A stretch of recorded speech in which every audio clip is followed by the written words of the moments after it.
guys can still talk. It's no big deal. There we Thank you. go. Got All right. So here we are. There we are. There we are. Okay. And Debbie's at a wedding, so she's smooging it up at the wine factory. Good for her. So yeah. Okay. So I can't see anybody, and it did this to me last time. So um, if you raise your hand, I can't see it, and kind of just jot your questions down because there's a lot of info, and I probably left something out. So if you find that question in your head that I left something out, just jot it down and we'll do a Q&A afterwards.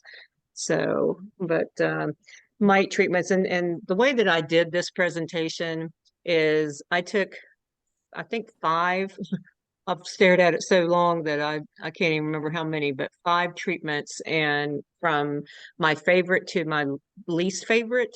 And that's what I talked about. So, and yeah, we're going to talk about what the beekeepers use, and it's really should be not plural, it should be me, what the beekeeper uses and how I use them. Um, but well, a few of those I don't use at all. But yeah, this is the five best ones. The first one is oxalic acid, and then the next one is brood break, and they kind of go hand in hand. And then Aprigard, I started using that last year. I used it many years ago in the little pans, but last year I used the tub. You'll see it on the slide here, and you use a syringe and then put it on a little pad and then mite away strips. I do not use those any longer, but I'm not against them. But I would definitely, after I use them, I would do a OA treatment one time and do a folder or the to catch the mites to see if it worked, because that's the problem with a lot of mite treatments that people they either are lazy or they get too busy, or they count on the mite treatment working. And I'll talk to that about that later. So I hope I can remember because there's something that goes along with that. And then Formic Pro, which is a mite away strip, is just the new and improved. And then Hop Guard, which I wouldn't give you a penny for Hop Guard. I lost a lot of hives on a job that I did because of Hop Guard. But anyway, this little graph is pretty cool. It tells you it's the toxics and the invention, prevention, and synthetic compounds, which that's the true chemical is their Apivar and it's Amitrax. And then the natural compounds is your thymol, which is Apilife, Apilife, and I've never used that, and I've heard people, but it's really not out there. And then this Apigard, it is thymol, like it said, and I really like it. I think it killed three of my queens, so that's always something that you need to be aware with the Apigard. Um, and the Mite Away strips, it does, and the Formic Pro. I don't know too much about that. We used it one time and it wasn't stinky at all, and I think they sold me a bad bucket of it. So, but the Mite Away, it's very smelly, and you might lose some queens on that. And then the oxalic acid and the hops, and so those are all natural. And then kill by means, physical means, and by trapping, screen bottom boards, and powdered sugar. And the mite away or mite trapping doesn't kill your bees. Screen bottom board doesn't kill your bees, but the powdered sugar will kill your bees. So just to let you know, I'm not a fan of that either. And reduce yeah, reproduction, and it's just you can buy a small cell comb foundation, and they say that if they're in there, then the mites won't crawl in there. But that's just something that if you're interested in it, then you need to to look it up and research it a little bit more, and resistant stock, and they call them ankle biters. And if they don't have stuff to chew on, then they will chew their equipment, their boxes and their frames. I know a guy down south that has them, and he says he was sitting right there, opened it up, and they were chewing on a frame. So that's kind of scary. So come up at you and get you. But so yeah, here we go from least to favorite. And oxalic acid, and these are just some of the ways that you can do it. This is a vapor gun, and this is a wand, and they both do vapors.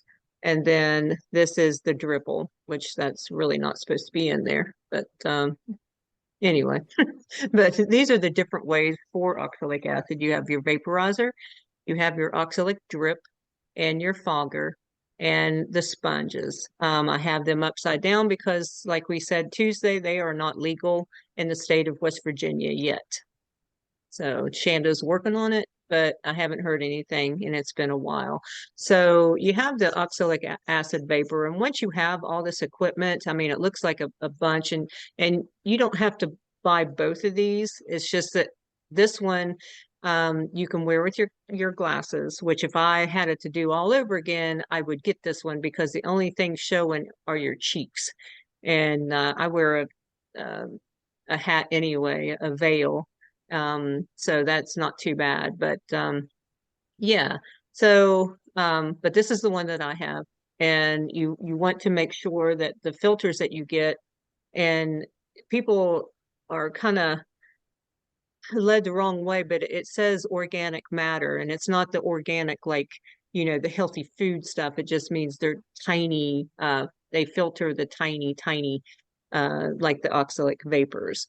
But so you need, leather gloves, no matter whatever way you make it. And then with my gun, I need an extension cord and some type of electrical outlet, whether it be by my house if they were here, or I take a generator with me. I carry it with me. But so oxalic acid is an organic acid found in small amounts in green leafy vegetables, and vaporizing it completely fills the hive and kills for many days after application. So it does not penetrate cell wall, and that's the problem with it. Therefore, does not reach cap brood, and that's where your mites are. So there's a remedy. You have to do a full, if you find that you have a lot of mites, then you have to do a full treatment, which I'll say that later. So yep. And but these are your vaporizers and organic acid respirator. That's what those little pink ones are, and other personal protective equipment, which it is called in short PPE, and power source. So treatment regimen for using the OAV, which is oxalic acid vaporization. And you get fancy and you go, oh yeah, I gave an OAV. And then I always think apple cider vinegar, but it took me a long time to understand what OAV was. But the oxalic has no upper temperature limit, so it doesn't matter how hot it is outside, you can still do it whenever. But on the low temperature side, you want the bees to be flying to break cluster. And I was asked that today, and it was like, when can I do it? I said, as long as they're out flying, then they're broke cluster, flying back and forth, then you can give them, you can zap them. The oxalic acid crystals are heated, turning into a vapor. Actually, it turns into a liquid, and then it turns into a vapor, and then it penetrates the hive and has a very high efficiency against the mites. And they say it's a 99% kill. That's what they used to say. And Cayman Reynolds is saying that probably now it's about an 80%, but that's still pretty good. Because you're going to keep on it. You're going to check them and see what your drops are. And then, don't just zap them one time and think you're done, or two times and think you're done. All right. And you will either need it to treat with the colony, or when the colony is broodless, like I said, or treat repeatedly on a fairly strict schedule, which means treating 4 to 5 times at 5-day intervals. So if you do it on Monday, then you just count 5 days and that's the next time you're going to do it. And it doesn't matter what time of day, just long as it's given on that day. And you get a little leadway. And I hate to tell people that because they'll go, oh yeah, I can go to 7. But you need what you're doing, you're working along the, which I'll say this, well, the next line, general idea is to treat over an entire Varroa life cycle. So when the egg is laid, it's 21 days when it hatches, and then it's longer for the drones. So you want to break all that, and then once they're hatched, then you zap them again, and then they kill those that are hatched on the adult bees. So then that's what you want to try to do. All right, oxalic is applied at a rate of 4 grams per brood box. So if you're running 2 brood boxes, whether it be deep or, well, if it's 4 mediums, then it's going to be 8 grams, and you can administer that in 2 treatments. Like do a treatment of 4 grams, pull your gun out and fill it full again, and do it again 4 grams. So that the equivalent of that hive is 8 grams. And can be, now this just came to light last year. I don't know if it's 100% true, but you can check that out if you're wondering about it, or if your honey supers are on and you know you have mites, you can always use your mite away strips. So because you can use those with supers on, but it says you can use an application with the honey supers in place, and it's highly toxic to humans. And what that is it hurts our respiratory system. And people, they say, well, why is it harmful to us and you're giving it to your bees? But they have a definitely or a totally different respiratory system than we do. So that's why it doesn't hurt them. So, but you can't get that through some people's heads. But oxalic is known to be easy on the bees and well tolerated by the hive. And once you have the appropriate equipment, treatments are cost effective. I mean, it's probably about the cheapest mite treatment that you can, once you pay off your gun or whatever, your generator, then, and your mask, because they're not cheap either. Then once you get that paid off, then oxalic acid is not, it has gone up, but like everything else in the world, but it's still the cheapest treatment that's out there. The product is not known to accumulate in wax and comb. So, all right, so here's your oxalic dribble. And I have never done this. I wish Michelle was here because she does the dribble, but you can only do this when it's broodless. So that means in the fall and during the winter. And I've always been afraid to do it because I don't want to get my bees wet in the winter, so it just doesn't make sense to me.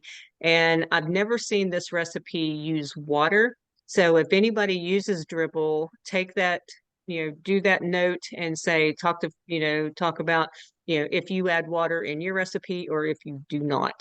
So, but they changed to glycerin. They started with sugar water, and some bees, a lot of the bees were dying.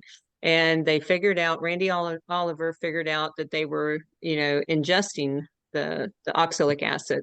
And so now with using the vegetable glycerin, they don't take that in because they don't like to eat that. So it has helped them. And it stays on their body longer than the sugar water did. So it's, it lasts longer in the hive itself. And you give 50 cc's through the whole hive, and that's how you do it. You just do, a little bit on each side of the between the rows, and you call it good. And you do 50 cc's. And but the one on the right, I just saw this on, and sorry, and but the big shots I guess use that, but on the left, the syringe works really well. I think, yeah, I think I did all this. Oh, best done in a single treatment, and broodless, and best used on only 2 boxes. So if you have 3 boxes, they're saying that that's just too much. So I would say, and I might be wrong with this, But if you pick this, then you do your own research, and there's plenty of women on the group that that use this method. But I think you would have to do every box. So I'm not sure on that. Maybe with two, you only do one. I don't know. But yeah, out of my comfort zone, but am interested in it. So now the fogger. Now Michelle does this one as well. I tried it, did not like it at all. Wasted my money because I think it's still sitting on top of the freezer out there.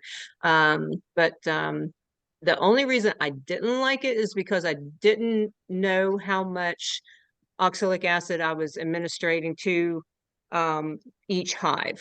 And I think you count so many seconds, and but then it's like, well, is it really going in there like it's supposed to, or is it just shooting glycerin? So, I don't know. I didn't like it, but there's two types of oxalic foggers based on the state of oxalic acid use. The standard types are those use oxalic acid solution, and usually you take that yellow bowl off of there and you get a jelly jar and you fill that with the right mixture until it dissolves the oxalic acid, and that's what you use, or you can do a bigger one. But yeah, that's usually don't use it that way. And then some of the homemade ones they've used to found out how to do the crystals from that, and I've never seen one of those. But foggers by reputed companies use solutions of oxalic acid. They build up fewer deposits of the acid in the fogger. These oxalic acid foggers are easy to maintain, and that's what this one is. And then you just run water through it, and you clear out the crystals. They want you to use distilled water to prepare your oxalic acid solution, or you can use the glycerin, either or. And it doesn't really matter with that. It's just whatever your preference is. And this is because you may be in a region with hard water that contains calcium, and calcium in the water will react with oxalic acid and weaken the acid. So didn't know that. I learned that from that. So the effectiveness on the fogger, it's 99% as well. And if it's done properly, and repeat treatments would be the same thing as the vapor. Same solution. All right, here's your sponge method. And but I bought these from Amazon, and they're made with plant products, and they're biodegradable. So you know they're not going to be, the bees won't get hurt at all by if they ingest it or whatever. But they absorb 15 times its own dry weight. And Kathy and I both use these now, and I opened a pack, and they are my favorite cleaner. I've cleaned my kitchen all over and go over, and it washes right out. So, but here in red, you can only use this method if you get permission from the EPA for approval in West Virginia. So if you want to use this, you have to talk to them, talk to Shanda, and she can lead you in the right direction. But saying this, here's the recipe for the usage of soaking it. And Cayman Reynolds, I have put that on there. I think Kathy has seen it, but you can get on that, or you can just go to his and type it in, and sponge slow release sponges, and go right to it. So, but brood breaks. So that goes along with the oxalic acid on my plantation here. You take the box on the right, and usually you would take a split out of that, which that's on the left. Those are nukes, and if I was doing it in my bee yard, to those are the ones that I sell. So I would just put them normally in a either a nuke box, a wooden nuke box, or a deep like this. So, but when you take that out, you can do it two ways. You can take that queen and put her, if you're a seasoned or 1 year beekeeper and you have comb, then you can put that queen and all all the bees that you're going to put in that nuke, that that split, and put her on drawn comb, and then when you get her settled, where you want her to be, then you would oxalic acid one time, and then if any mites were on her or on them, then they would, so that hive ought to be really like zero mites.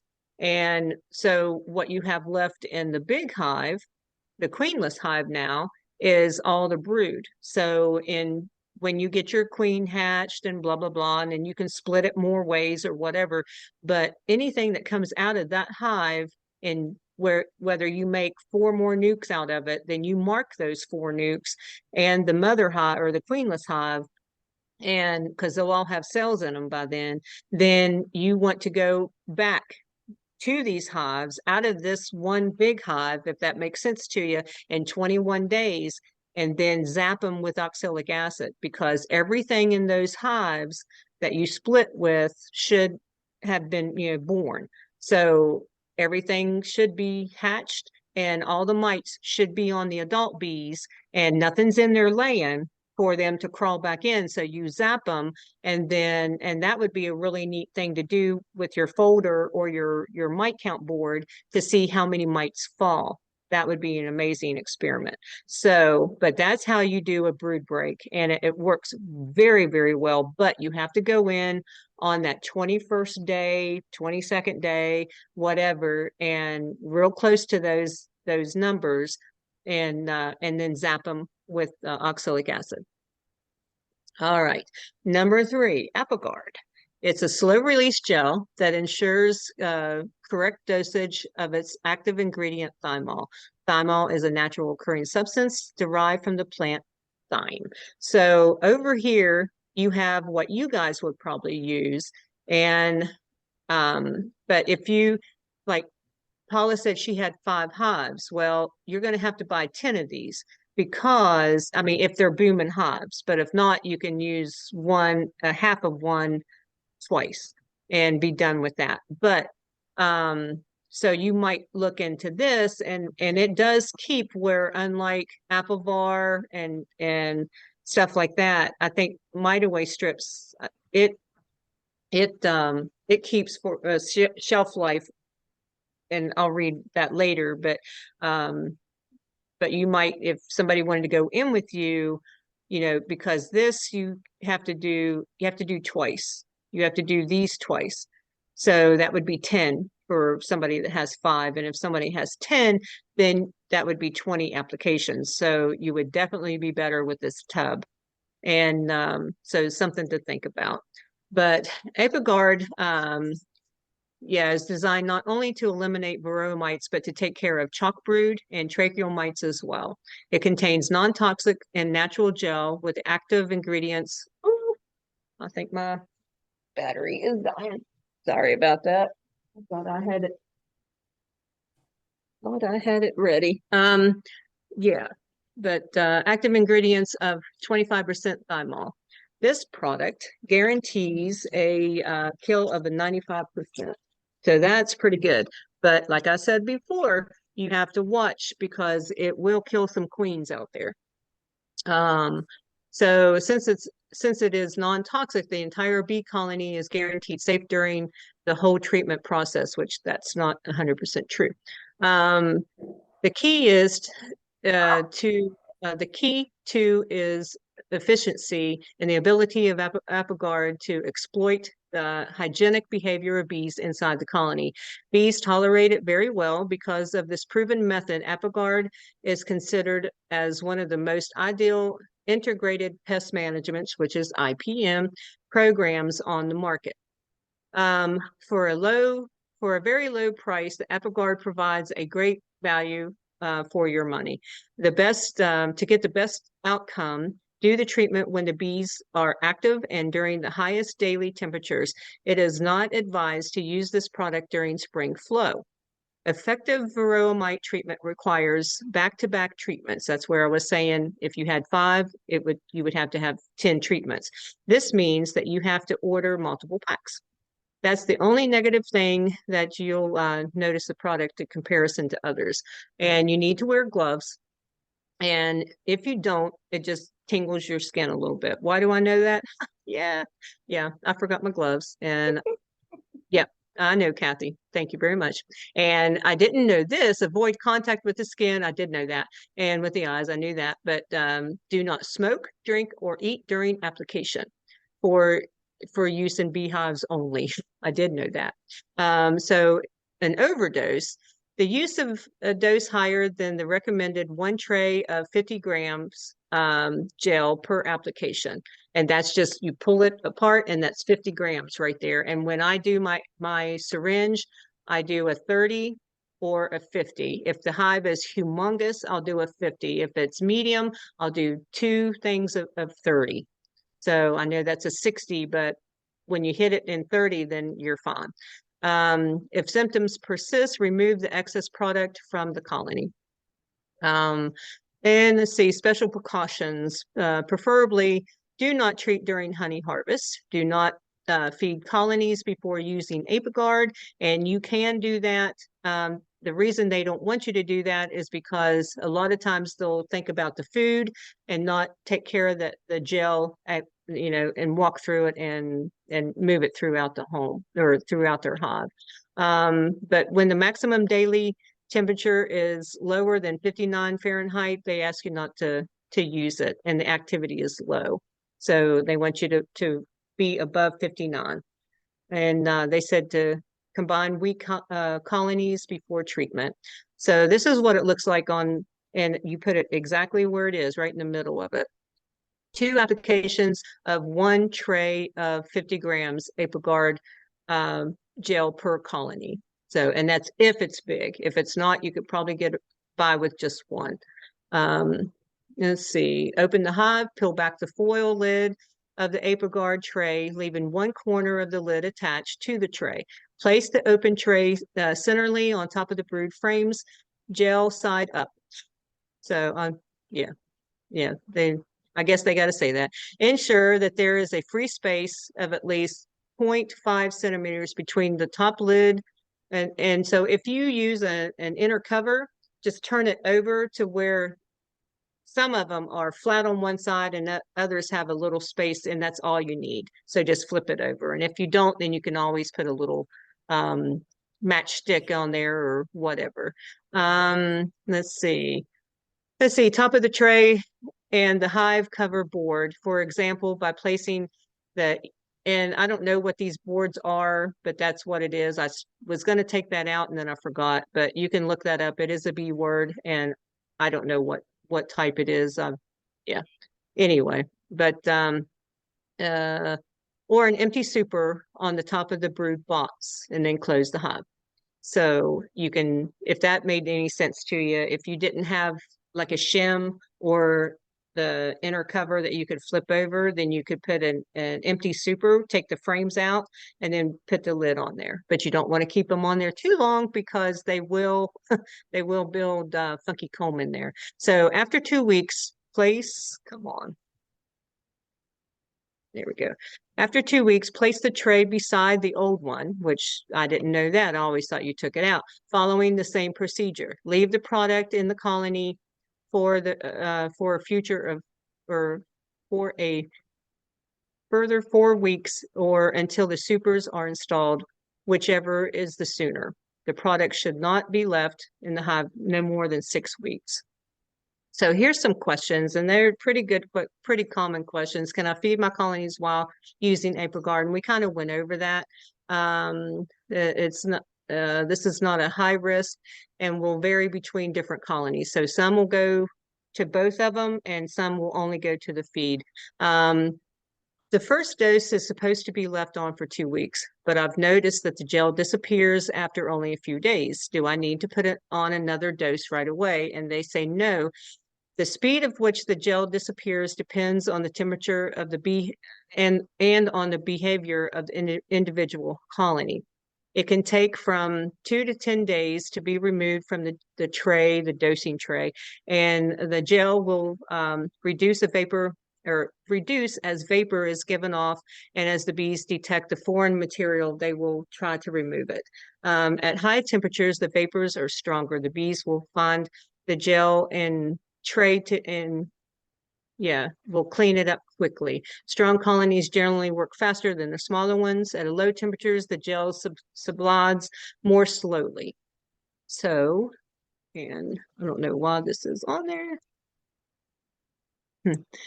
Even if the gel seems to have disappeared after only a few days, there is no need to apply a second treatment until 2 weeks have passed. The thymol, although not in the tray, is active throughout the colony during this time, having been carried around by the house cleaning bees. So that's that Apogard, and this is Mite Away strips. And this is how you apply it, but this is a full treatment right here. And so I would take, this is in one packet, and leave this one in the packet, cut this one in half and put it here and here. And then wait your 14 days. And then I take those off, and then the pad that was left in the packet, you cut it in half and put it here and here. So then wait 14 days and then you take that off. So try not to leave it on. But they are made from natural biodegradable materials and are formic acid, gel strips, polysaccharide gel strips. Efficiency rate is over 90%. But always test after you're done, whether you do a mite wash or an oxalic acid zap on your folder or board, then you need to know if it worked or not. It will not leave any residue in the honey or wax. That's why you can use them with your supers on. And you don't need a spacer rim for those, because you usually put it, if you have 2 boxes, you put it between the brood boxes. Important to wear the recommended safety equipment, which is gloves. You don't need goggles or anything. It's not, liquefied, but it may be a clothespin for your nose, because they are pretty smelly.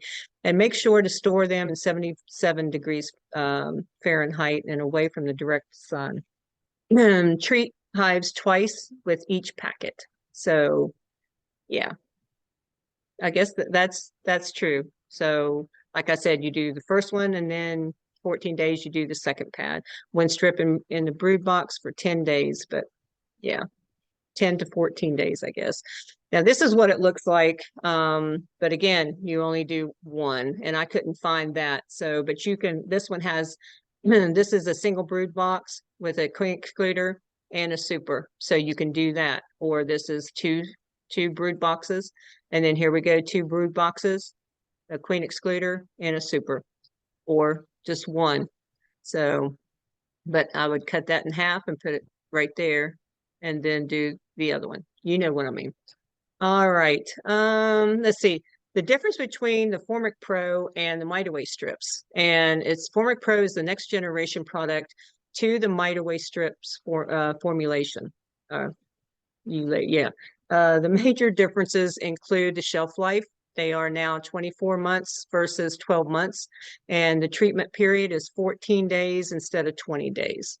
So if you do 2 treatments, then you do, I would say it's be 28 days and 7 days, for the Pro, and then 10 days for the Mite Away strips. Remove entrance reducers or set back colony 4 centimeters. So if your entrance reducers are on, then they said to set it back. Didn't make any sense to me. It's the first time I've ever heard that, but they want you to keep an airflow. Entrance must be full width of the hive. So don't close off half and leave the other open. Fully open the entire, or for the whole treatment. Screen bottom boards left open do not aid in bees' movements of fresh air in brood chambers. So don't count your screen bottom boards as giving them air. And then use your protective gear. And the temperature is daytime temperature high should be between 50 to 82. And when you're in the 80s, that's kind of iffy. So if you can do 70s, and it says for the first 3 days of that treatment are your crucial days. So look at your weather map and plan for 3 days. And if it stays under 80, then you're good. All right. I know a lot of people use this. Last year was my 2 years ago was my reckoning year, and lost a lot of hives to Apivar. And a lot of people in Morgantown, Fairmont lost a lot of hives in their backyards to Apivar. So I started, the only way that I saved any of mine, I think, is because I used oxalic acid with my Apivar strips in. So, and it is a harsh chemical. And they said that it doesn't get into the wax, but they're saying that well, I'll read that to you, but yeah, it's amatraz and it is very harmful. And you put strips in the brood area, capable of killing a 99%, and that's the way it used to be, and not in the last 2 years. And how it works. Once placed in the hive, the active ingredient is released over a minimum of 6 weeks period. Bees that can contact the active ingredient on the strip spread it throughout the hive. Mites exposed to the amatraz are paralyzed, and the process kills the mites throughout the treatment period. And the product is utilized in 2 strips per brood box format. So 1 strip per 5 frame. And when we did it, we did 1 per 4. So if we moved the brood down in the bottom and it had anything more than 4 frames of brood, then we added another one down there. And a lot of times there was two strips in the bottom and then one on top. But it has to stay in for 42 days. So that's a lot of the problem. Like if you use it in the spring, then you have to be able to know when your flow is going, because it needs some I think a week maybe, or 2 weeks. I'll read that here. But yeah, it cannot be used more than twice a year. Honey supers must be removed prior and during treatment. Treatment can take place in the spring and fall, but must be removed 2 weeks prior to the state of the honey flow, or to the start of the honey flow. So that, makes you think a little bit. And the EPA has classified amatraz as a possible human carcinogen. And if you don't know what that is, it's just a cancer-causing chemical. And as with apistan, it is toxic to aquatic life, so don't put your strips where water can run into the creek. Recently, Varroa has also started to demonstrate resistance to the Apivar and the amatraz. And if you choose to utilize Apivar in your mite treatment plan, the manufacturer suggests utilizing the product in a rotation with other mite treatment products and to follow the directions exactly. Amatraz is an unstable chemical in the hive, and it is not known to directly accumulate in beeswax in significant amounts. Rather, it quickly breaks down into other degenerative, yeah, you know that word, read it, chemicals that have been shown to acclimate in the wax in measurable amounts. So it doesn't go in by itself, it breaks down and then it goes into the wax. So last one, hop guard. It's natural. It's made with hops, and it's no chemical residue. Safe during honey flow, easy and effective, and safe on bees, but deadly on Varroa mites. Perfect for mite control, easy and safe to use. Each hop guard 3. This is the new one. Now, when I used it, I do have to say I didn't use the 3 because they were sold out. It was COVID and blah, blah, blah. And I did the old or the hop guard, which, it was only old because they came out that year with 3. So it should have worked, but they are very nasty and sticky. And you definitely have to wear gloves just because you don't want it all on your fingers. The daytime temperature should be above 50 degrees Fahrenheit. Use 2 strips per brood chamber. That is 1 strip per 5 frames of bees, 2 strips per 10 frames of bees. Strips should be hung between the frames. I think that's what that says. So, but this is a really neat chart, and if you want, I can put it on our page later. But I really like this because it breaks it down. When your hive's broodless, you want to use oxalic dribble or the vapor, which you can use the vapor. You know that even when you have brood in there, you just have to do it different. And so in March and April, which is now, the formic hop guard or formic Mighty Way strips, hop guard, and amitraz, which is the apivar, and or you can do oxalic acid. And then in May, the formic Mighty Way strips or the apigard, and then or you know oxalic acid, and honey production, the formic Mighty Way strips, the hop guard, or the oxalic acid. And August and September, that's Apigard and formic acid, or Mite Away strips. And then October, no treatment because they should be pretty decent.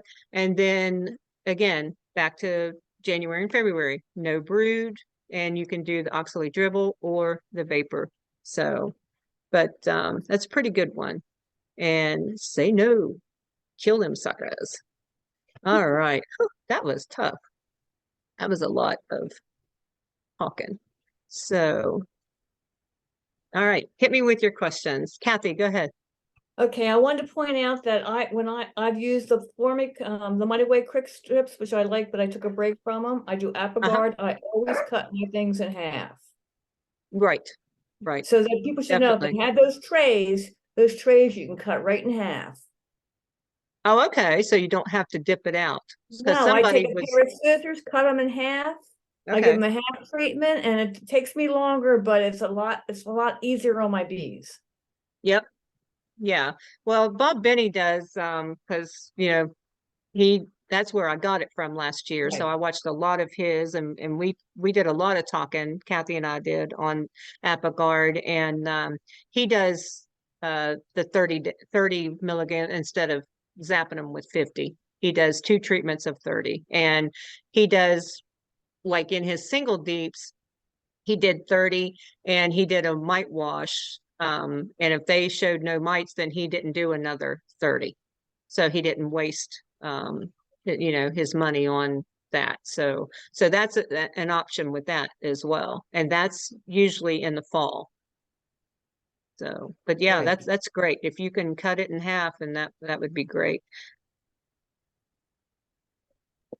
So. Somebody had a chat message too. Question.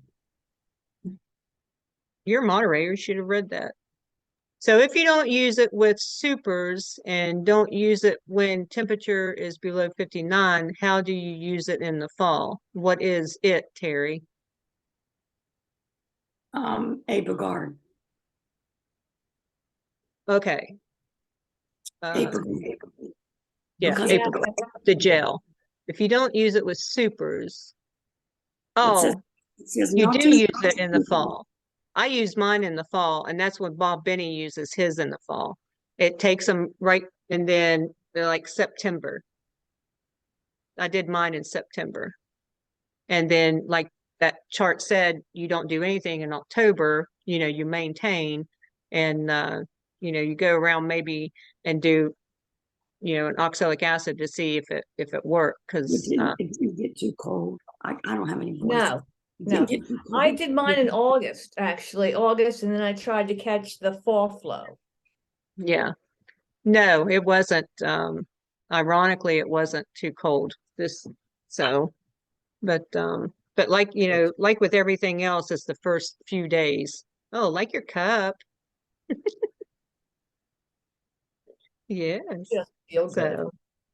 But watch Bob Benny. He's my go-to, him and Cayman Reynolds for mite treatments. Good educational bit. So Phyllis, you said 4 grams per brood box for oxalic acid. Is that for a deep? Yes. Okay. Well, it would be 2 mediums. Okay. So if you Yeah. have a deep and a medium, you do 6 Then- grams? I would. Yep. Okay. I mean, if they're full I of bees. do. That's Yeah, what I do. that's what Terry does, she says. Yeah, Okay. 6 grams. Mm. Yeah. And where is that sponge recipe? So when it's passed in West Virginia, I've got it on hand. I can send it to you. Okay. I've got Isn't it in it my, page? Isn't it on the women's page? Did you post it? Because that's where I think I got it. Was Cayman Reynolds. I don't know if I want to post it or not since it's not legal. Well, how Right. is Was she? it on his Facebook page? I don't took want a to post it on the Facebook page. I got it from Cayman Reynolds is what I That's what I did. meant. of it, Is it on actually. Cayman's?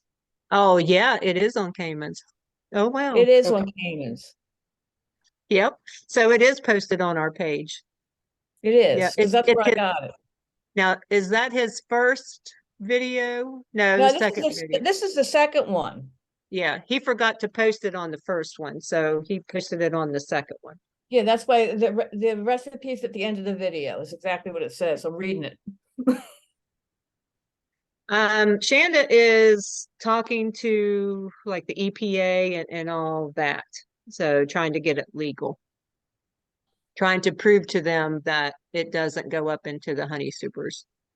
But it's so weird because they're saying that we can use vapor with our honey supers, but these sponges don't let any vapor off. They just rub against it, just like all the other things. But like I have a Mite Away question strips, about it gives the those. vapor. They Do say what? you keep them in your hive for 50 days, so you could put them in September, 70 days. 70 days from September. Wow, that's pretty cool. Yeah. Yeah. So that, I mean, to me, I would much rather have the sponges than the oxalic vapor in my honey supers. So, Hey, Phyllis.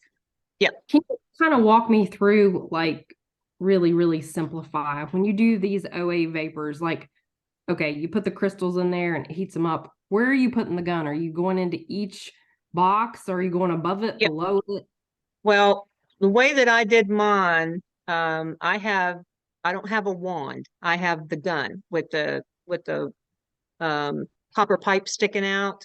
So in my bottom board, because it never changes, because sometimes, we started with it drilling a hole in the back of our box, and then we would change, and then it's not there. So Rick came up with the idea of putting it in the back of our bottom boards, so it's always there.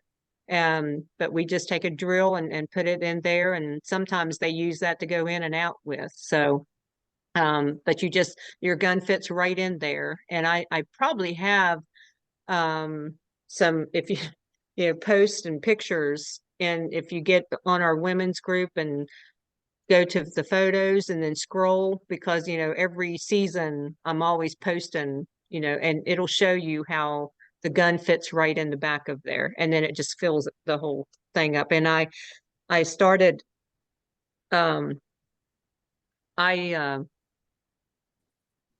didn't close off the entrance. And then I was on live with Cayman Reynolds on his YouTube channel, and I wrote him just like you guys are writing here.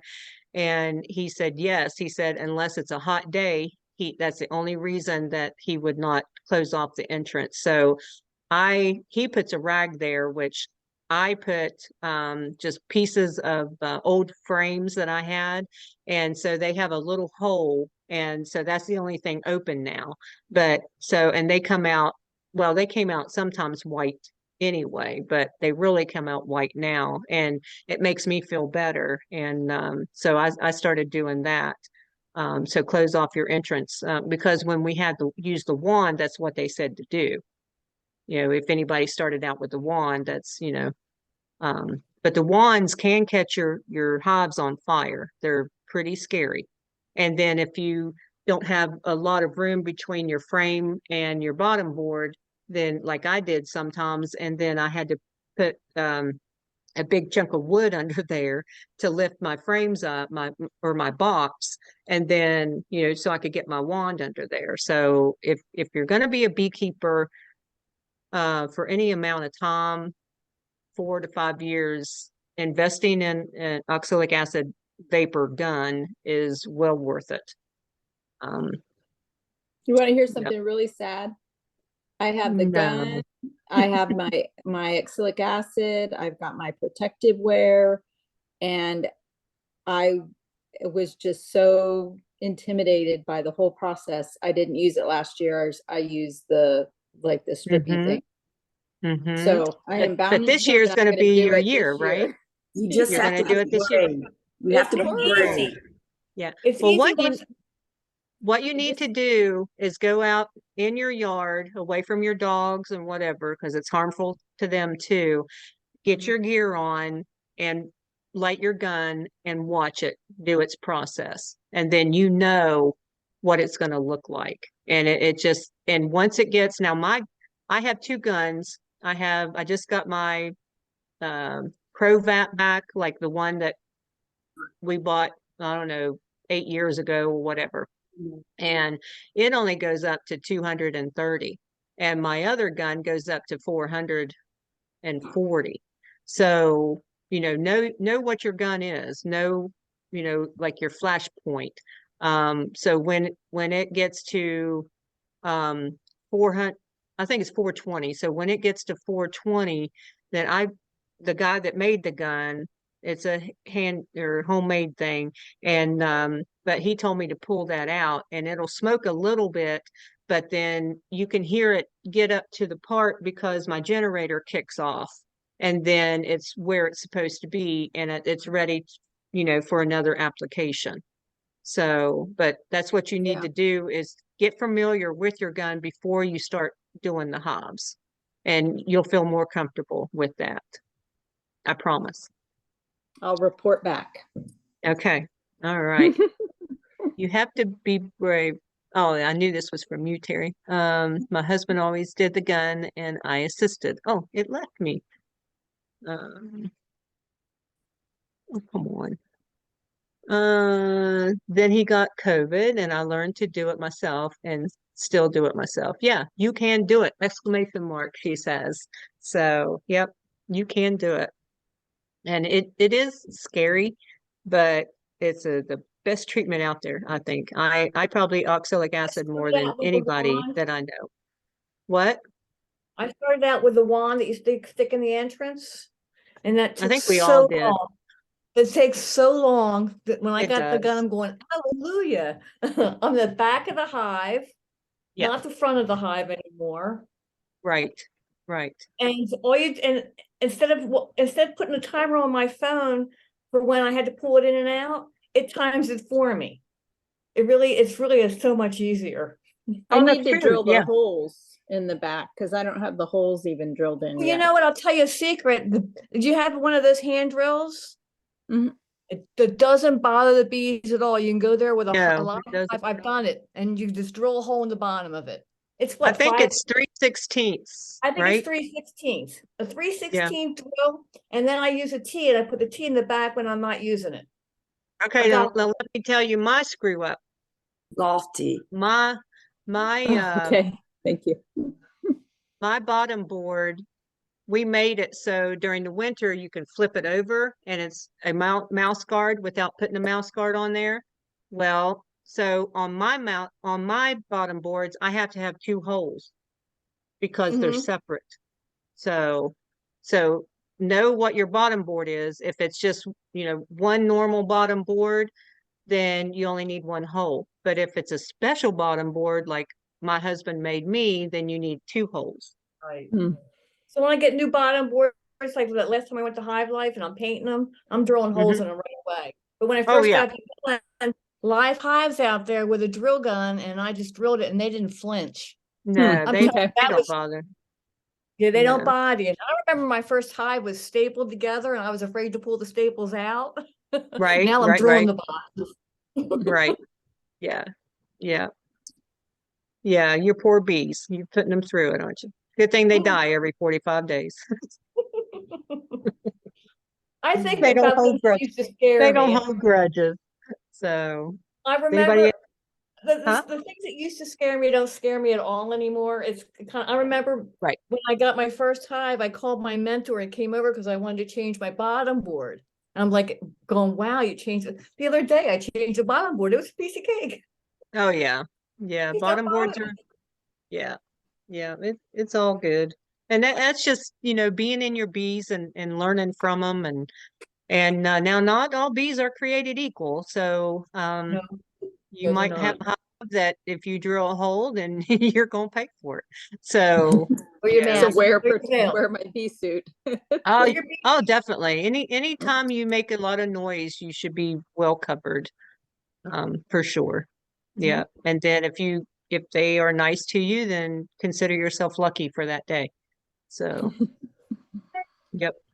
Phyllis, you mentioned putting the folders to see how many mites you'd kill during the treatment, but that's in Mhm. addition to still doing your mite counts, correct? Or do you not do mite counts like with alcohol if you do the thing on the I bottom? don't. I haven't done a mite wash on mine for 2 years. So, and that tells me, I'm not saying don't do it.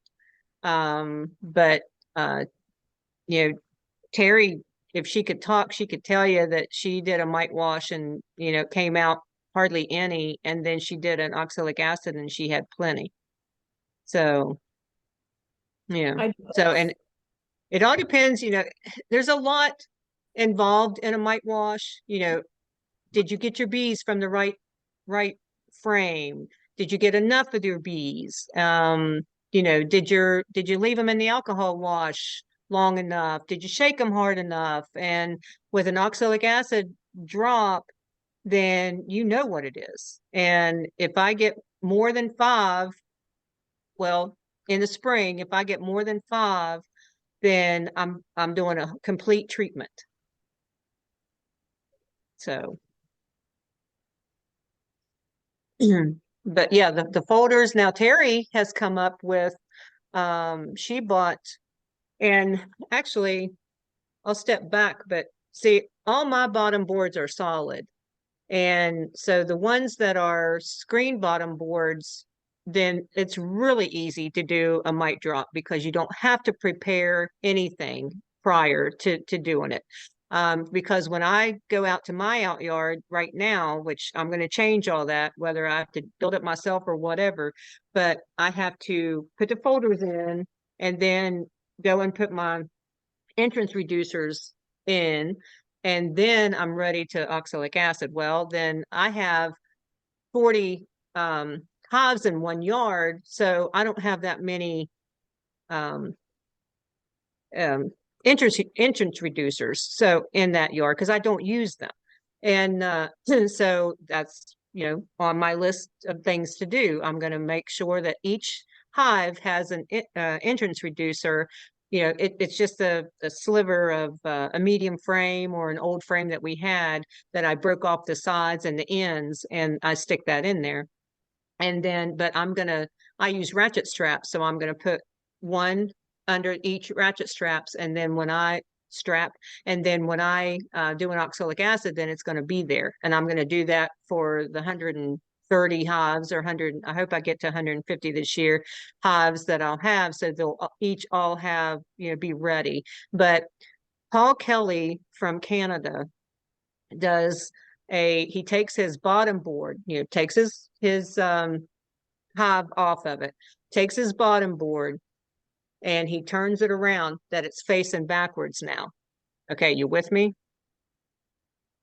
All right. Then he has another board that's a screen board, not a screen bottom board, just a screen board with one side of it open.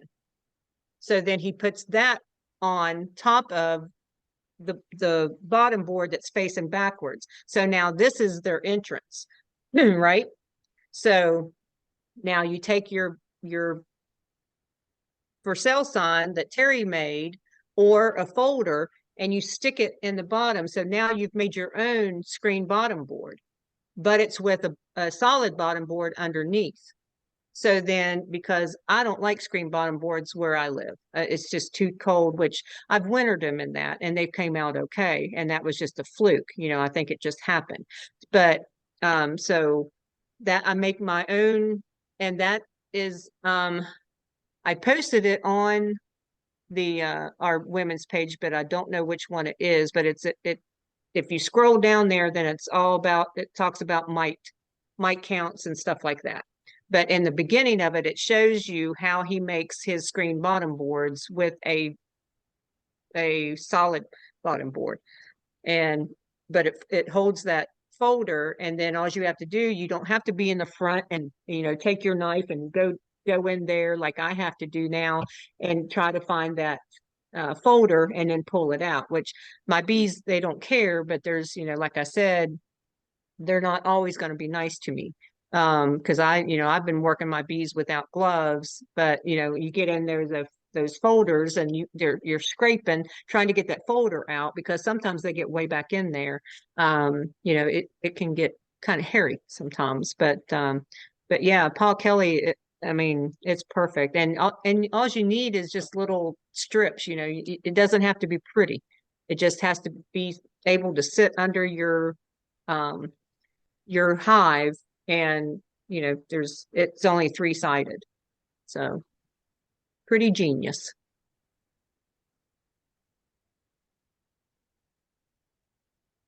And that's all to do with mite drops.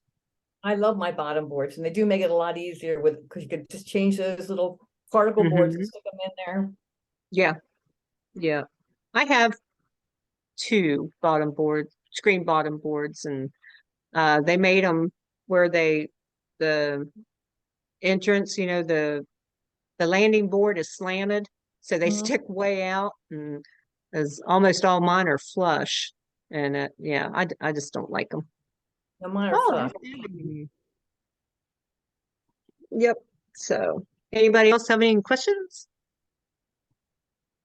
See how drunk Debbie is. She's at her winery.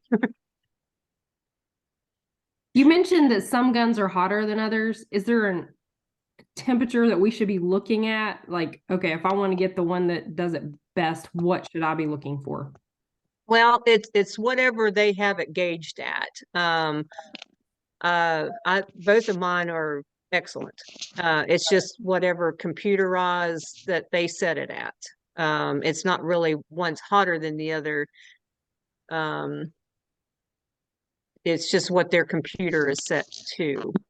Like the one that goes to 230, well, it only goes down to 1 something. And my other one that goes to 440, then it goes down to 2 something. So, that's the difference. It's probably the same if it was worked out. So that's 244.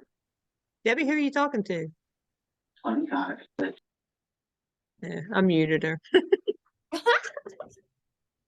I just muted you, Deb. So did that make any sense to you, Emily?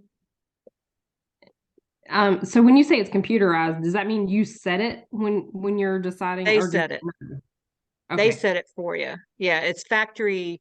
Yeah, there's a guy that his name is John Oliver, and I bought mine from him in Virginia.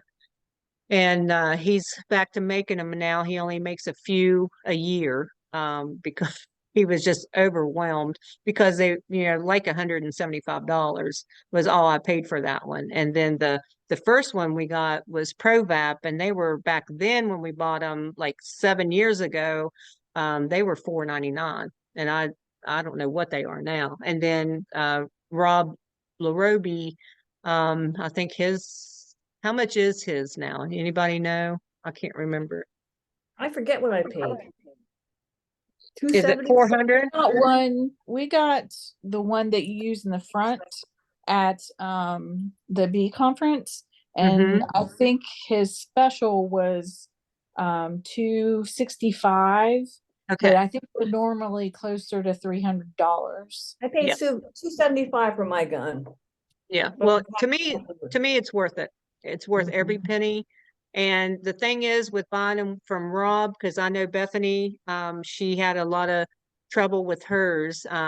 Just, used it one time and it went wacky and he fixed it. He free shipping, fixed it for free and everything. So that's the nice thing about with Rob and John. I've had, questions and he answers me right away. So those are two guys. And ProVap, I don't know. I mean, they fixed my gun for $145. So I thought that was pretty good because it's a $500 machine. So, so all three are very reputable. I don't like how the ProVap, the lids are. I had a really hard time and I'm glad nobody was around because I was a sailor at that time. So my mouth was not very nice. So it was aggravating.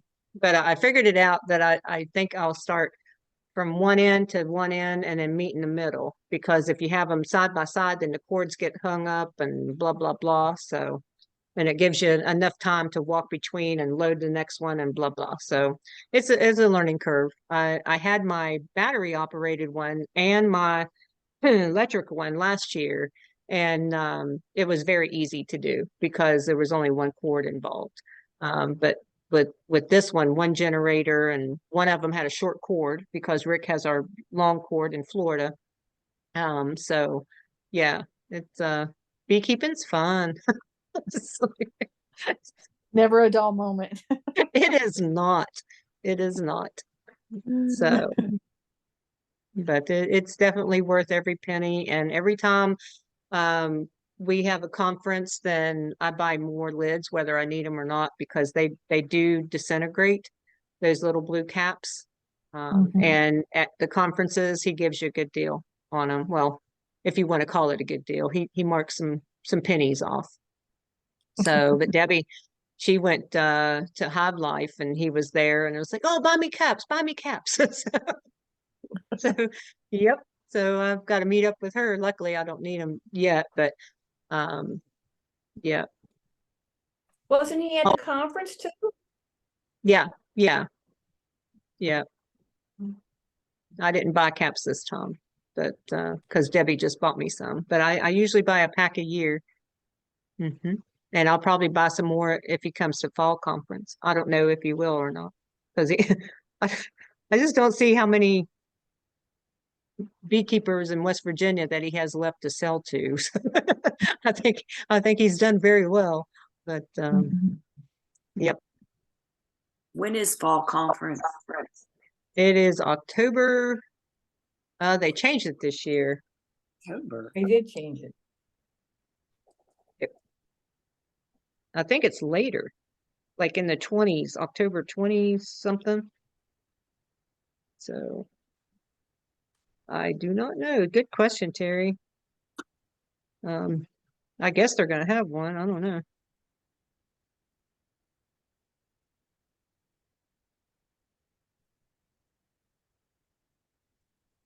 So yeah, but you can go to wvba.org. October 20th. It starts October 20th. I put it in my calendar. I thought I did. Okay, I thought it was October. Is it Yeah, in Newtown? they're not real sure. Is No, it it was at Fairmont. It was in Fairmont for the last few years, and I think they kicked us out of there. So she's going to have to find another venue. So yeah, it'd be Are nice if they beekeepers could rowdy? do Parksburg again. Do what? I was just asking, are beekeepers rowdy if they kicked you guys out? No, it has something. It's a NASA building. So it has something to do with them. And I mean, it was perfect. It had classrooms with microphones in it and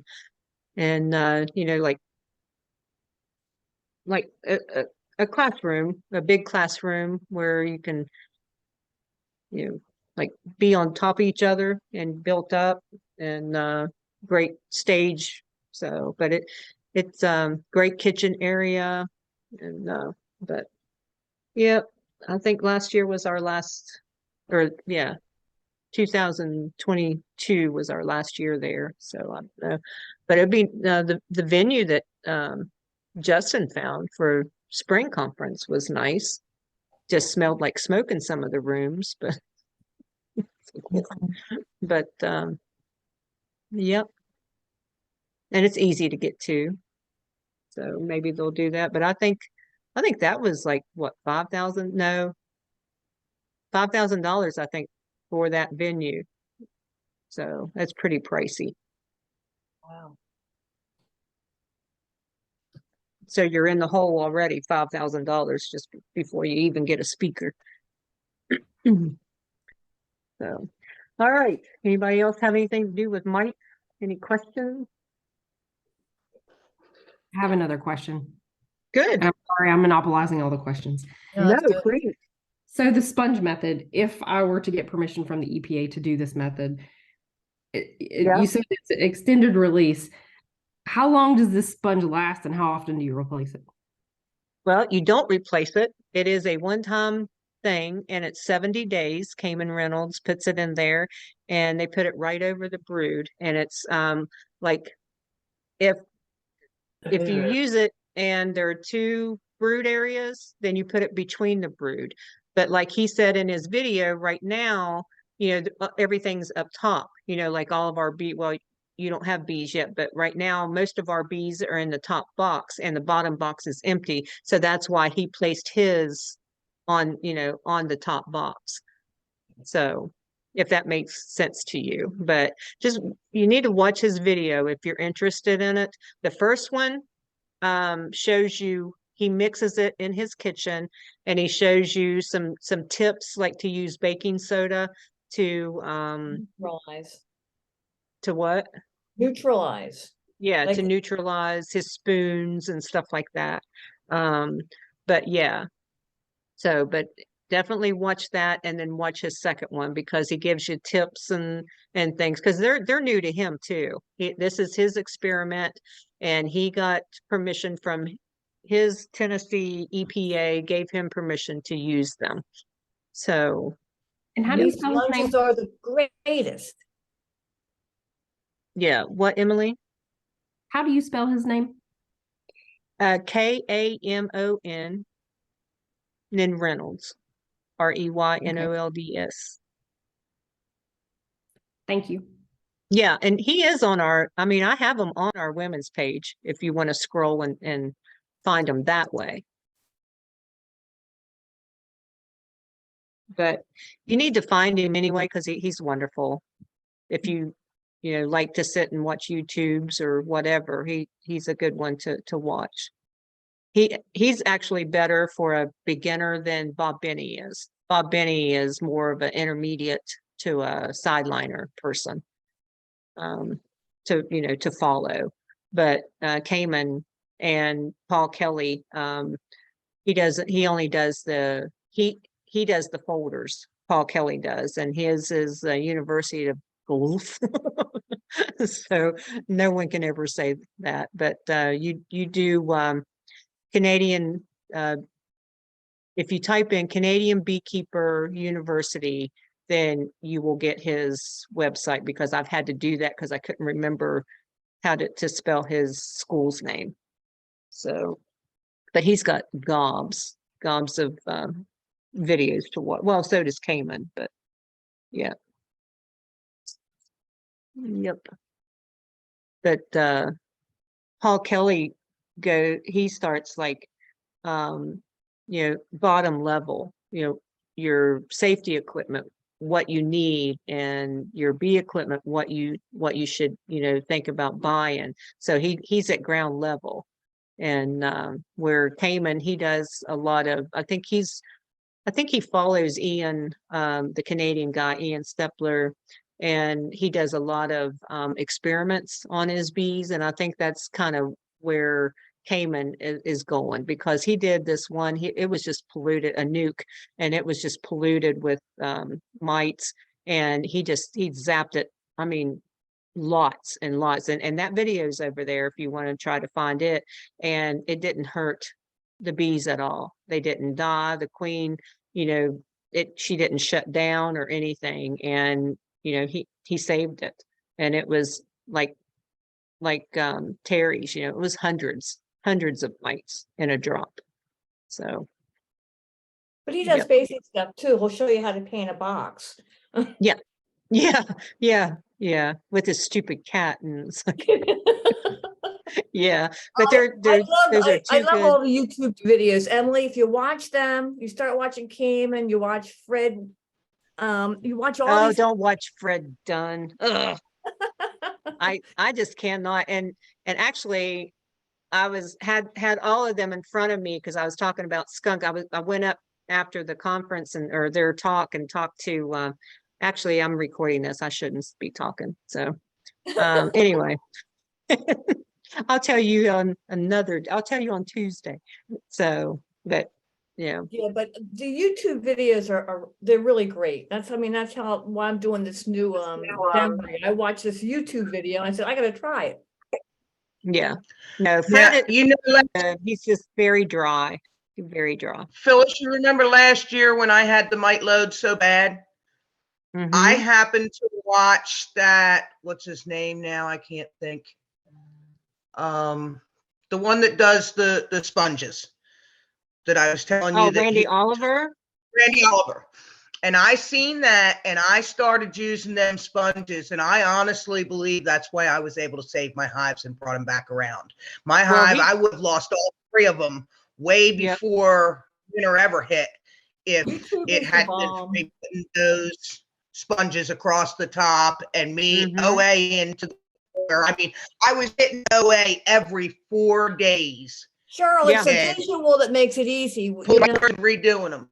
as soon as you see the visual, it makes it more understandable. Yeah. Oh, that's Now what you mean.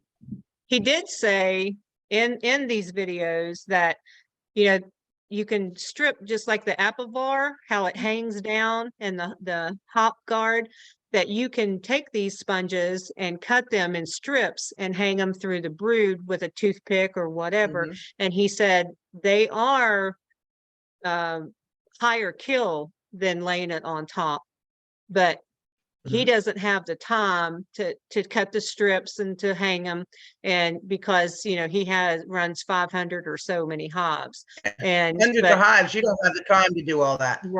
right. So while you're watching that video, then you might think about maybe doing one with the pads and then one with strips and see which one, you know, you'd have to do a mite count prior to know if you had a lot of mites.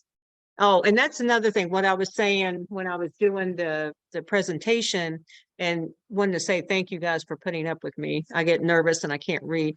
But when you, if you keep on your mites, then your mite treatments work better. So if you know, start now, like right now, I went through and I oxalic everything that I own, and probably some dead outs because I forgot. Oh yeah, that's a dead out. Did it anyway. But so I have my last folders. No, I have one more folders up there to pull tomorrow. But these folders I pulled, and so far my mites are 0. But will they be that way as soon as it hatches?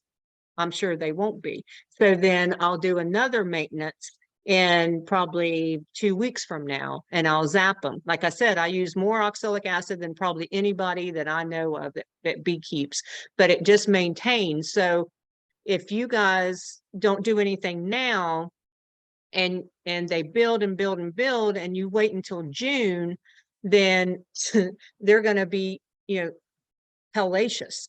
And then whatever you use, if it's like Mite Away strips or Apiguard, then it's only going to knock down so much. It's not going to take them to 0. So if you would, you know, get them, you know, keep them subdued, and then June comes and you have an outbreak, then it's not going to be as bad as if you've done nothing to them. So you have to keep them in check and know what your mite counts are, you know, because if you do a paper drop or a folder, then you can do it in 1 day. In 3 days, you'll know what your mite count is. And if this hive is outrageous and this hive is at 0 or 1, then leave that one alone and just concentrate on this one. And how easy is it just to go out and do one? It's very easy. And if it's not, then make it easy, because that hive will die, or there are drones and everything will fly over and get into the one that is 0 or 1, and then that one's infested now.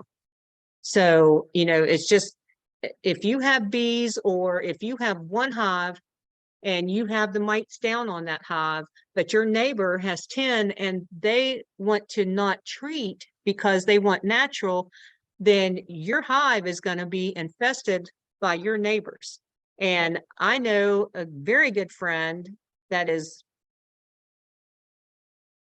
big into bees, and they have to deal with this by their neighbor.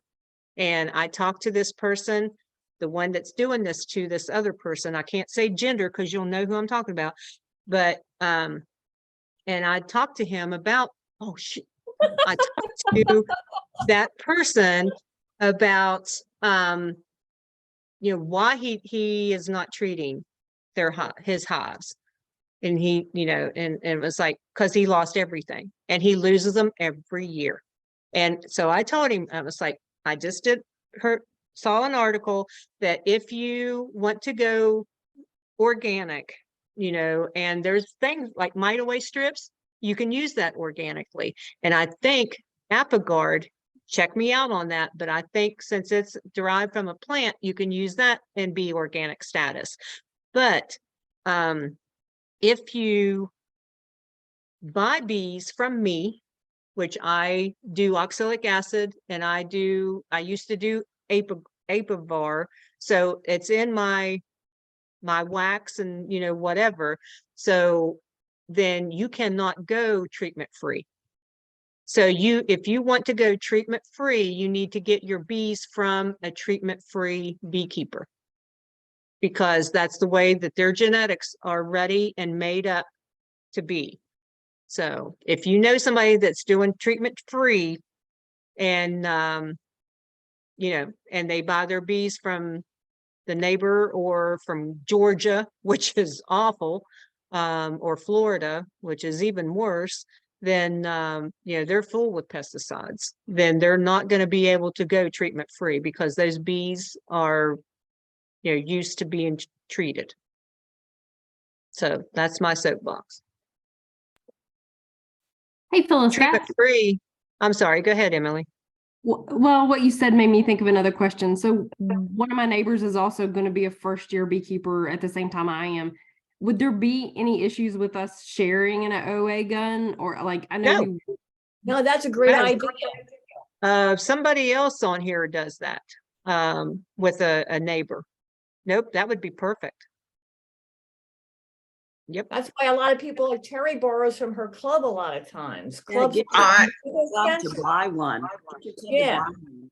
Yeah, because Yeah. they're expensive. So in the Well, beginning, it's great to be able to share. Yeah.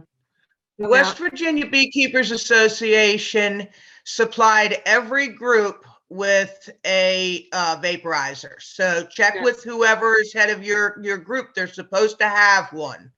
They should have at least a wand. A Right. wand, not a gun. No, not a gun, not a Emily, vaporizer. What bee club are you going to be at, Emily? I went to the Cabell County meeting. Okay, you're that way. Yeah. Okay. All right. I thought you were Morgantown, because Debbie's on here and her group has you have a gun vapor, right, Deb? You guys did that, yeah. And I think Mountaineer, they bought a gun. And so when you get into that group, if you don't want to buy a gun, then you could, you know, maybe, you know, once you're there and they like you, you can suggest that. And if you live close to them, because that's the problem, is that you have to do it, you know, every 4 days, every 5 days, for, you know, 4 to 5 days for treatments. So it would get really, yeah. So if you and your neighbor would share that, then, you know, you could do it, you know, because you're done in 2 minutes. If you only have 2 hives, then, you're done with it less than 10 minutes. And then your neighbor could take it and, you can oxalic the same day. So, I'll just tell my husband I'm buying a gun and he'll stop asking questions right then. there you go.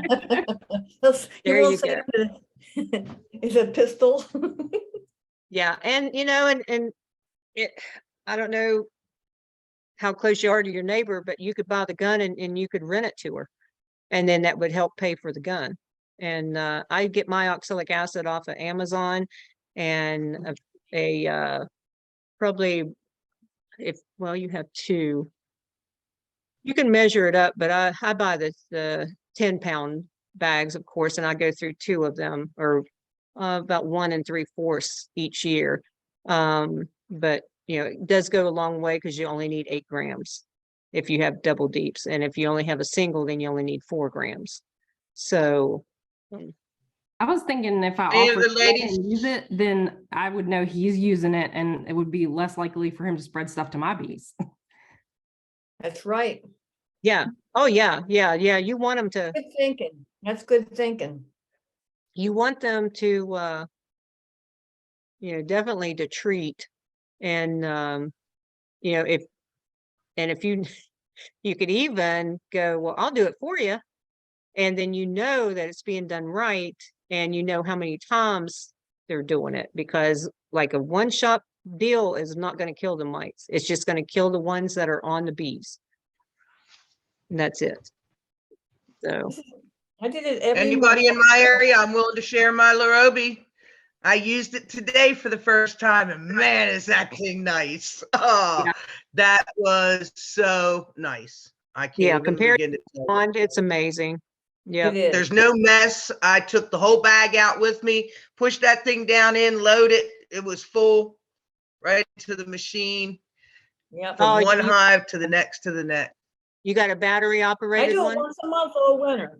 Yep. I got the new one. Yeah. And I mine's just sold actually mine. converted over to Fahrenheit instead of the Celsius like the first ones were. So mine shows as, I did it at 425 is what I oxalated at. Mhm. Yep. And then you So drop mine. it, it'll drop down to 3 something. And then once it come back up to 400, it was just about done. By the time it got back to 425, I pulled it off. Yep. Yep. So mine goes I made 425. 5 hives in like 5 minutes. It was Oh, just yeah. amazing. I couldn't That's the believe it. best. That's the best gun out there. But if you get big, if you get more than 10 hives, then it's not worth it. So I just sold mine, got my check today for it. And I know it's- you did, but I listened to your buddy Cayman, and he said using his, he's got an H. You gotta pay attention, not to the voltage. You gotta pay attention to the amperage hours. Right. It has to be over 5 AH, and the higher the AH it is, the better it'll work. So if you pick up an 8 AH, Lowe's right now, they're 159. I picked up Yep. 2 6 AHs for 199. I keep one charged, and I was able to do all 5 of my things today. And then I've got another one on charge, and the one I used Yep. today, it's down there charging now. So I yeah. just rotate yeah. them out. And you can't take it lower than 15 because he said Yeah, it'll kill well, your the battery. new one, that's another thing that's nice about the new one, Phyllis, is that the old one did not have an automatic cutoff. They now have it made. The guy tweaked it again, the guy who makes them out there in Germany or Hungary or wherever he's from. Hungry. He tweaked it to where it automatically shuts off when it gets down to 15 volt so that Oh, it wow. doesn't burn the batteries out, because that's what it was Okay. doing. It was completing them completely out, and it was killing batteries, and they needed to Right. stop I doing that. know. So now, I went as soon, I went through 5 batteries when I did my treatment, and it was like, nope, I'm done. Yeah. So and they said, but that's what he said. It won't at 15 volts, it'll shut off so it doesn't damage. And then you put that one on charge and put your other one on, and you just, so I'm tickled with it. I really am. Yeah. And yeah, good. I mean, Good. it sucked that I had to go buy extra batteries, and it did cost me an extra $199 in batteries for 2 good Right. batteries, but it is what it is. The thing's going No, to it's last a- me It's an for excellent years. machine. That's the only thing I have. It just And wouldn't like I keep up said, with my Cayman said output. that he was using an 8 AH His 8AH did Hi, Sarah. 50 hives with 2 grams each, is what it said. 2 grams each on 50 hives is what he did on one 8AH battery with a DeWalt. Why does he do 2? He usually does 4. He said that he was only doing 2 grams on that Huh. thing, and he did 50 hives with 2 grams on each one. I Hmm. just watched it today because I I was needed gonna to say, I haven't find out seen that one. exactly. Yeah. Yeah. Well, Jamie Ellis said you couldn't overdose your hives with oxalic acid, and he told us that, gosh, before COVID hit. Well, I So- did 4 today, and I did 8 in the one that had 2 boxes. Yep. Yep. That's great. And I like the end on that because it's heavier than anything that I have. Yeah, it's made very well. I don't ditch the gun. It wasn't, for me, I'm too big for it. So have too many hives. But for And a you're used to backyard your person, routine. It's nice for you to be able to do your little lids too and have them all set right there. And then you just go right to each hive and put your thing in, turn your thing over. Or do you drop it right into the top? You put it in the lid, right? In the no, little I blue don't put it, silicone lid? no, I put it in the bowl. Oh, So you put it right into the bowl? yeah, because the lids, they shrink, the more you use them, the shrinker they get. So I have some lids that I've used that won't even hardly go down in my bowl because they're too short. They're melted. So that wouldn't give you an accurate reading if you only use the lids, which I had this discussion at my local bee club the other day because that's how we have the same gun. And he's like, yeah, I measure mine out in the lids. I said, well, then you're not getting a correct measurement because, I said, I go to my scale and put a little bowl on there, tear it out, and then I take a teaspoon and dip it and put it in there, and then I calculate it. So then I know what it I looks watched like. you make your mess the other day. I cleaned that up. Yeah. Yeah. I So have a specific cup that I tensed out and put it on my my measuring, and I keep that with my OA. yeah. So I know And exactly. you don't have to be precise. You want to be over rather than be under with oxalic acid. So because a lot of times if you it crystallizes and shoots out, and when you clean your bottom board, you'll see that the OA crystals on there. But it's getting enough smoke because it's just so plentiful compared to the wand that I feel like it's okay. They're getting enough. So yeah. All right. Cheryl, what Anybody else kind of have gun any did you say you questions? had? How many hives do I have? No, what kind of gun were you guys talking about with what uses the batteries? The Lorobies. It's LOROBBEES.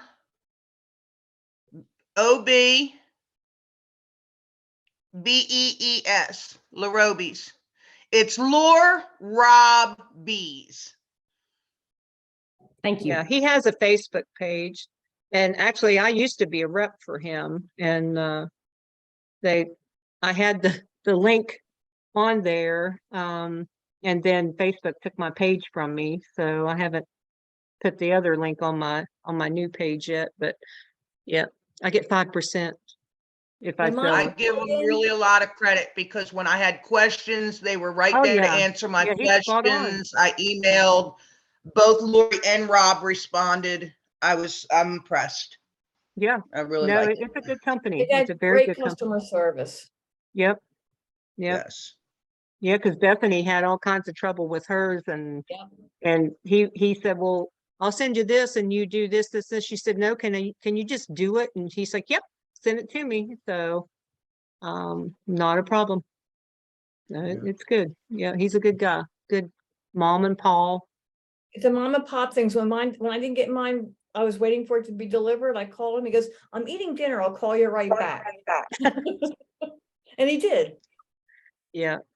Well, and he's newly married too. And so yeah. He does good. He does good. And they're really not that far. They're just up in Baltimore.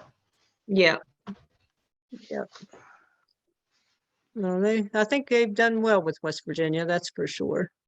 And a Mhm. lot of people have I his think, guns I now. think it's a strong state when it comes to beekeeping. I think Deb Mhm. fell asleep, didn't she? I told you she's drunk. She went to a winery. She's drunk. The bed's spinning. It looks Yeah, like she's in a hotel room. she is. She's at a wedding. She's in Virginia. Oh, Mhm. Yep. lucky you. She Living needs it a up. break. She just finished college. She just got over COVID. What else? Went to her Oh, no. beach the other day. I didn't know Deb had COVID. Oh yeah, she was pretty sick, but not as sick as the other two. So I guess she ain't talking. So yep. Anybody else have any questions on? And just you got to keep on them. Now let's see. Nobody else is buying bees but Emily. So because I always zap mine before I let them go. So they'll probably the mites will be in the brood, but they shouldn't be too many on the bees themselves because I open the lid and zap them with vapor. So before I head them down the road. That is the nice part about doing packages this year, is that Uh-huh. I was able to put them in. And once she released this weekend, I know there's nothing been capped yet because the eggs haven't been in there that long. Right. Get them suckers and started today, and I'll do Oh, them yeah. every 5 days now. I think Terry, she can't talk. Maybe she can write. When you did your package last year, was it 54 or 94 that dropped off of that? Last year, my package. Uh-huh. I don't. You zapped them with oxalic acid and you had a drop of either 54 or 94. I don't remember. I don't know how you remember that. I know it was Well, high. because I was impressed. I think it's 94. I think it was So high. Because I got a yeah. new crew and I got a package from somebody else. And Yeah. and the package was, yeah. And I think I did it again after that too.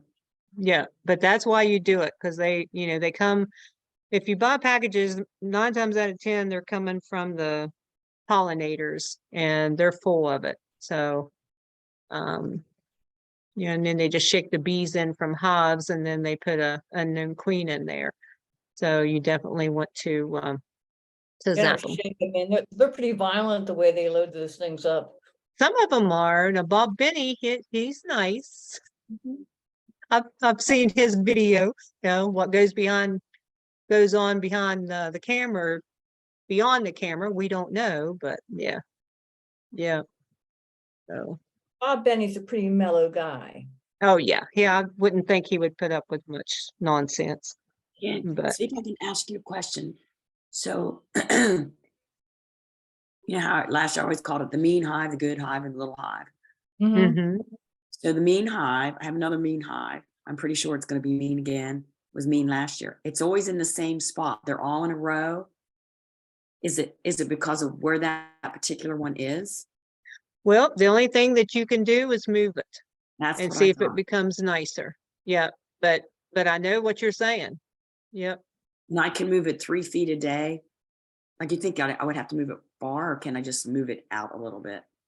You can move it Yeah, you can sideways. just- Isn't there, you can move it sideways and it doesn't matter instead of forward and backwards? That's the way I would move it. It would be sideways to get it out in the sun more. I thought maybe get it out farther. You can, when they're in at night, especially when it's cold like this, then you can move it a long ways. And then throw some grass in the front of it or whatever and make them work their way out. Yeah, that would be fun. Can I But- turn?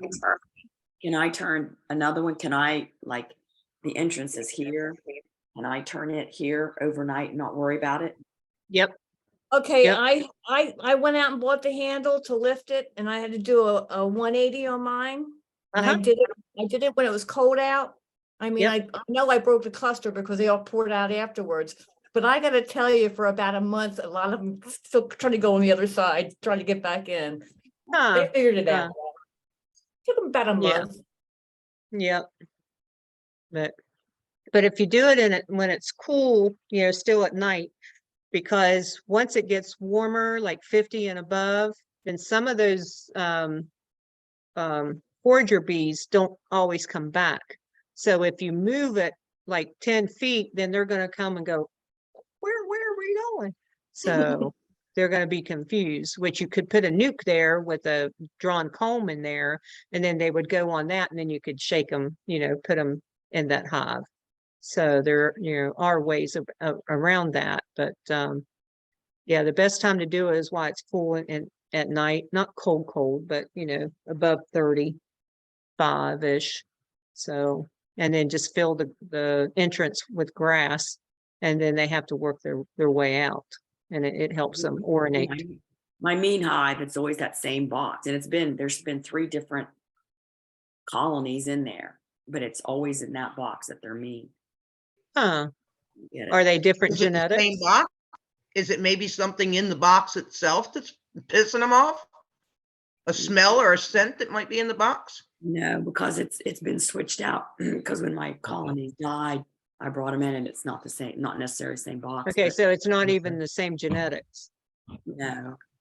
Well, you might, I don't know, put a camera up to see if you get a. They've all been Italians. They've all been Italians. Well, there you go. Yeah. Yeah. No, not all Italians are mean, but they get hot, seem like faster than the others do. So, well, you can always get a queen and kill that, leave it there and kill that genetics, and yep. Mm-hmm. Well, now I learned something at the conference, which that's the way I'm going to do my nukes now with my grafted queens, is 2-day-old grafted queens that are just now starting to come down. That's when he puts it over into the nuke, because they accept them better than a bred queen or even a queen cell. So something to think about. So if you see something that's, like getting ready to swarm and it's from a nice hive, and those little nubbins that aren't capped yet, then take that, kill the queen, and then put that over there, and they should accept it a lot better than they would a store-bought queen. So It's not capped though. no, it's not. It's uncapped. Yep. Okay, that's good to know. So if I go in there, I plan on getting in there, like actually going through my hive, hopefully Monday or Tuesday, Yeah, me Mhm. too. all of them. So if I would find queen cells in there, and since that's a mean hive, Mm-hmm. can I go ahead, if it's capped, whether it's capped or not, can I go ahead and keep 2 of Yep. those? Yep. But even though it's the I see same your thing, mind going. Yeah. Yeah, Well, you can. So when would I get rid of the old queen though? Right away? Right then. As soon as you find that you can make a new queen, however you want to make it, then you can do it right then. And that's what Kent Williams said. He's like, people, they do 8 hours without the queen, they do 24 hours, they do 2 days. And he said, none of that. He's like, they know in 30 seconds when they're queenless. So you can go in there and pinch that queen. Well, mark the queen cells that you're going to use, and then go in there and pinch that queen and let them be queenless for 30 seconds, he said, and then transfer it over.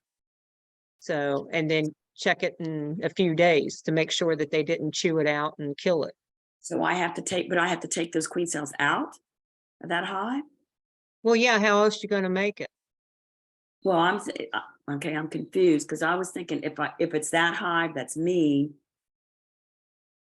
and there happen to be queen cells in there, Oh, no, you want to kill all those.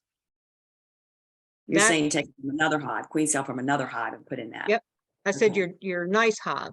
So if you go into your nice hive and they're making queen cells, or you can make them make queen cells, Mm. you know, by pulling the brood up and Yeah, putting not- the queen excluder there. And they'll turn those, you know, make you some queen cells, and you knock all of them off but two. Then you take that, you know, it'll take 7 days. And then you take that and kill your queen and put it over there. That's if, you know, she doesn't have any in her normal hive. My nicest hive was one that I Died. raised whatever it was, you know, came from. Mhm.